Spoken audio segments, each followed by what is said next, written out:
Hey everyone, my name is Toby, and today I want to talk to you about how you can shoot video all day on your mirrorless camera. So this is the little rig that I have put together here, and I have used it on a few events and weddings recently, and it has worked out very, very well. Now, if you are like me and you shoot video on mirrorless camera and you need it all day long, whether that's events or some other thing, or maybe even if you're on vacation, the trouble often is battery life, and if you're shooting 4K footage and all those things, it's going to drain your battery no matter what camera you have. So this is a rig that has helped me to do that without switching batteries, and it is a lot cheaper. Often OEM batteries, so if you want like the battery from the manufacturer, they're pretty expensive. I shoot mostly with Fuji, and those are about $80 to $100 for a battery from Fuji. This battery here, obviously power banks, you can find them on Amazon. This one is about 20,000 milliamp hours. That means it's about 10 times the capacity of a Fuji X-T4 battery. One of those is about, let's say, 100 Canadian dollars. This was about 50 Canadian dollars. You can do the math. It is super economical to have this kind of battery. Now, you do need a modern camera that does accept power delivery, which means typically the giveaway is a USB-C connection. That means you can not only charge it while while you're not using it, but it actually can receive power as you're using it. Secondly, you do need a battery that has power delivery. You want to look for those two letters, PD, power delivery. That means it can supply enough power and not just, again, trickle charge it while you're not using. A lot of cameras and batteries can do that, but you need both a camera and a battery that can receive power as you're shooting. Now, once you have that, you can find a few spare parts, and I'll show you what I've used to build something up so that you have a rig like this. You can obviously, there's no cage here, it is what it is. I have a handle here, but that's completely optional. That you can also still pop on a tripod, so you could be shooting handheld here.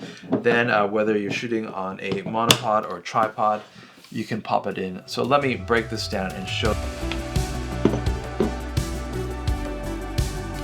So let's start from the ground up. The first thing you'll want is a longer Manfrotto 501 plate. Now these are, I would say, a dime a dozen. They're pretty standard. You can get other manufacturers, obviously, who make the same plate. And again, what's great about this is not only they're cheap, they're available. You might have some already. But having a plate like this that's long enough that can, hold what we need means we can also drop it into a tripod. Now, if you're using a different kind of tripod system, you can consider that. The second thing we're going to need is a battery holder, and this is from Small Rig. You guys probably know what Small Rig is. They make lots of cool little parts. I believe this one is the BUB2336. So grabbing one of these, it's pretty cool. There's three mounting points here. They come with little nuts that or bolts that you can put in, but they're pretty standard, I think 1/4 inch size. So we're going to mount this on the back. Now you'll see it's pretty simple. It's kind of one spring that goes out like this. I'm going to mount it loosely on the back here.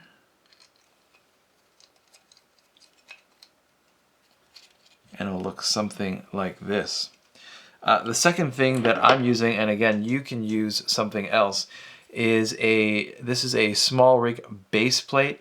They make a whole kind of base plates. If you use 15mm rods to mount other follow focus or things like that, that could be helpful to you. But basically what this does is give us some lift from the battery itself. So we can take our screens out, we can use all our buttons, we can hold the camera.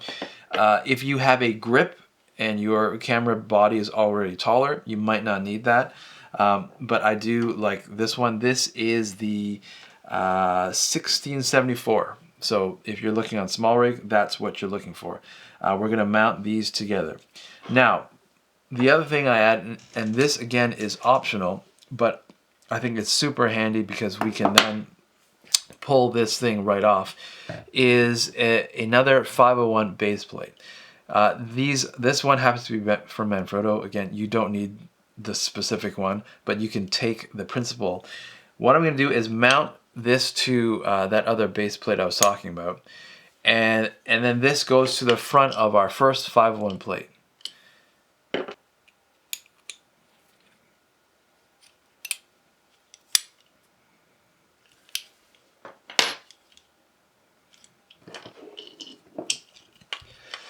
So from here, I have that 501 base plate. I have that other base plate or block, and then I'm going to add it to this bottom base plate. All right, here we go.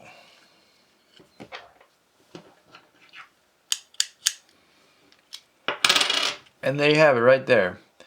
Now we can add our battery, and like so. And I have a little, oh, let me tighten this guy up.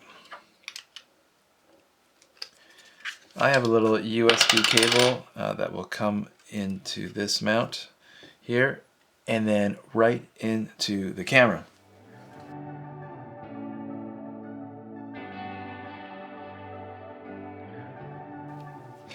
So besides the obvious benefit of having more power, the other thing it does is give you more weight. Now, usually weight is not so desirable when you're thinking about shooting photos, but when you are shooting videos and you don't have a larger cinema camera, you do get what they call those micro jitters and things like that. What this does is give you a whole lot of weight. Batteries are heavy. The other thing it does is if you are putting this on a longer lens, so if you have a telephoto lens, this will give you a little more weight in the back. The other thing that I really liked about this, which is something I did not expect necessarily, is this section here can push up against your chest and become a third point for mounting. So for example, you might be shooting handheld and this is kind of the mode, you know, but having this means you can press it close, and really in this case, this is not a stabilized camera. It really gives you a really solid mounting point. I have my lens here, I'm looking down, and then you know, it's pretty stable. You can even put your hand here if you do have a handle. I think I'll make another video on this handle because I do quite enjoy it. But having this point right here on your body makes it super, super stable. So you're not tired out here, even though it's weighty.